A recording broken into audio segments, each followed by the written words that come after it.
Chers élèves, je vous présente des exercices que vous pouvez rencontrer dans les sujets de baccalauréat. L'exercice 1. Le document 1 représente la structure microscopique d'un fragment de testicule, comme vous voyez ici. Première question, que représentent les éléments A, B, C, D, E et F? B. Si on dose la quantité d'ADN dans les différents types de cellules, on trouve 6,5 multiplié par 10 à la puissance moins 12 grammes par noyau dans les cellules de la périphérie A, 3,310 à la puissance moins 12 grammes par noyau dans les cellules du centre D. Expliquez cette variation en illustrant votre propos de 4 schémas correspondant aux métaphases et anaphases du phénomène concerné et en simplifiant à 2n est égal à 4. Deuxième exercice. Chez un embryon de mammifère avorté spontanément, on trouve 3 chromosomes. Grâce à une technique de frottis du sperme du père de cet embryon, on a pu observer 3 types de spermatozoïdes A, B et C. Voir document 2. On a pu observer 3 types de spermatozoïdes A, B et C. Le type B étant un spermatozoïde normal. Cet examen permet-il d'expliquer cet avortement? Justifiez vos réponses. Maintenant, nous allons passer à la correction.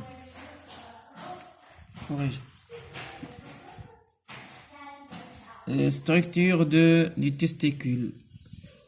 Le document 1 représente une portion de 3 tubes séminifères, et l'espace compris entre ces 3 tubes. Voici les tubes séminifères. Ce sont les tubes séminifères et voici l'espace qui existe entre ces tubes séminifères. Ces éléments A, B, C, D représentent les divers stades cellulaires de la spermatogénèse. A, c'est la spermatogonie, la phase spermatogonie. B et C, spermatocytes de premier et de deuxième ordre. D, c'est la phase des spermatides. Les éléments E sont les cellules interstitielles ou cellules de Leydig. Ce sont les cellules interstitielles, ou cellules de Leydig. L'élément F représente un globule rouge vu par la tranche dans un capillaire sanguin. La méiose. Entre les spermatogonies et les spermatides, la quantité d'ADN diminue à peu près de moitié, de 6,5 10 à la puissance moins 12 grammes à 3,3 10 à la puissance moins 12 grammes. Cette variation s'explique par le fait que les spermatides contiennent 2 fois moins de chromosomes que les spermatogonies. Elles sont haploïdes. Cette réduction du nombre des chromosomes, appelée réduction chromatique, intervient au cours d'un phénomène particulier nommé méiose. Cette méiose est une suite de divisions successives. Elle intervient entre les spermatocytes 1 et les spermatides. La réduction chromatique a lieu lors de la première division. Comme vous voyez ici, la spermatogonie va donner des spermatocytes 1.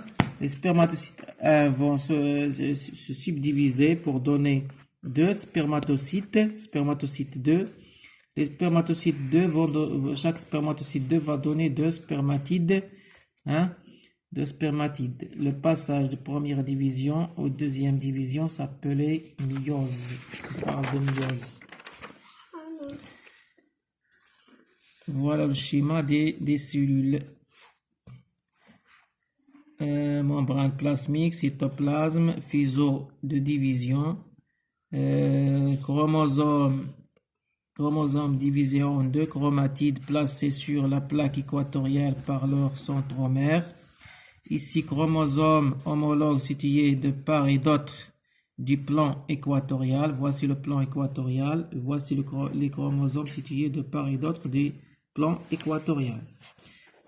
Ici, à l'anaphase, chaque chromosome s'éloigne de son homologue et monte à un pôle. Comme vous voyez ici, il y a un passage de la plaque équatoriale vers les pôles. Ici, les chromatides de chaque chromosome s'éloignent l'une de l'autre et montent à un pôle. Ici, les chromatides, on parle de chromatides ici qui s'éloignent l'un de l'autre. Voici la première division, ici la deuxième division, schéma de méiose. Maintenant, nous allons passer au deuxième exercice, embryon triploïde. Normalement, la fécondation réunit un stock haploïde de chromosomes provenant du spermatozoïde et un stock haploïde du chromosome provenant de l'ovule. L'œuf est donc diploïde, de même que les cellules de l'embryon qui résultent des méioses de cet œuf.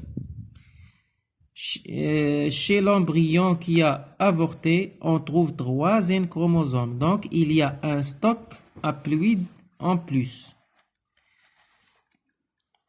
Pour expliquer ceci, on a dit, on peut supposer que le spermatozoïde C,